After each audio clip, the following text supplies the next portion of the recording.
ત્રીજા મુદ્દાની વાત કરીએ તો બનાસકાંઠાના વડગામ તાલુકાના ચિત્રોડા ગામમાં ગ્રામ્ય પંચાયતના પટાવાળા દ્વારા ઝેરી દવા પીવાના બનાવે હાહાકાર મચાવ્યો છે. મનુ રાઠોડ નામના કર્મચારી છેલ્લા 20 વર્ષથી પંચાયતમાં ફરજ બજાવી રહ્યા હતા.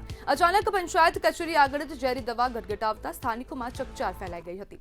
પરિવારજનોએ ગંભીર આક્ષેપો કર્યા છે કે સરપંચ અને તલાટી દ્વારા લાંબા સમયથી માનસિક ત્રાસ આપવામાં આવતો હતો, જેના કારણે તેમણે આ પગલું ભર્યું હોવાનો આરોપ છે. આ ઘટનાને લઈને ગામમાં પણ ભારે રોષ અને ચિંતા જોવા મળી રહી છે. હવે સૌથી મોટો પ્રશ્ન એ છે કે શું ખરેખર એક કર્મચારીને એટલી હદે દબાણમાં મૂકવામાં આવ્યો હતો કે તેને આટલું કઠોર પગલું લેવું પડ્યું? સરપંચ અને તલાટી સામે ઉઠેલા આક્ષેપો કેટલા સાચા છે?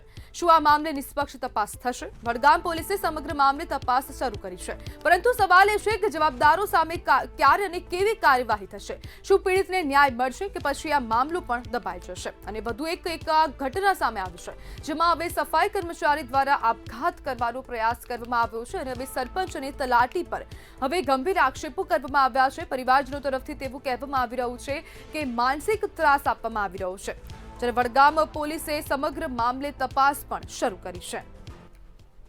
બનાસકાંઠાના ચિત્રોડા ગામે પટાવાળાએ ઝેરી દવા પીધી છે અને સમગ્ર મામલે અનેક પ્રશ્નો પણ ઉભા થયા છે કે શું હવે આટલી હદથી સરપંચ અને તલાટીનો ત્રાસ વધી ગયો છે? છેલ્લા 20 વર્ષથી જે કર્મચારી ફરજ બજાવી રહ્યા છે તેમના પર એટલું તો કેટલું માનસિક દબાણ વધારવામાં આવ્યું તો જે તે આપઘાત કરવા સુધીના પ્રયાસો કરી રહ્યા છે. જ્યારે 20 વર્ષથી ફરજ બજાવતા કર્મચારીનો આ એક ગંભીર આક્ષેપ છે. માનસિક ત્રાસ આપવામાં આવી રહ્યો છે અને સરપંચ અને તલાટી પર આ આક્ષેપો કરવામાં આવ્યા છે. પરિવારજનો તરફથી પણ હવે આ આરોપોને સાચા ગણાવવામાં આવી રહ્યા છે, તેમને પણ સમર્થન આપ્યું છે અને તેને જ લઈને હવે વડગામ પોલીસ દ્વારા પણ કાર્યવાહી હાથ ધરવામાં આવી છે. સમગ્ર મામલે તપાસ પણ થઈ રહી છે, જ્યારે માનસિક દબાણને કારણે પગલું ભર્યું હોય તેવો પણ પરિવાર દ્વારા દાવો કરવામાં આવ્યો છે.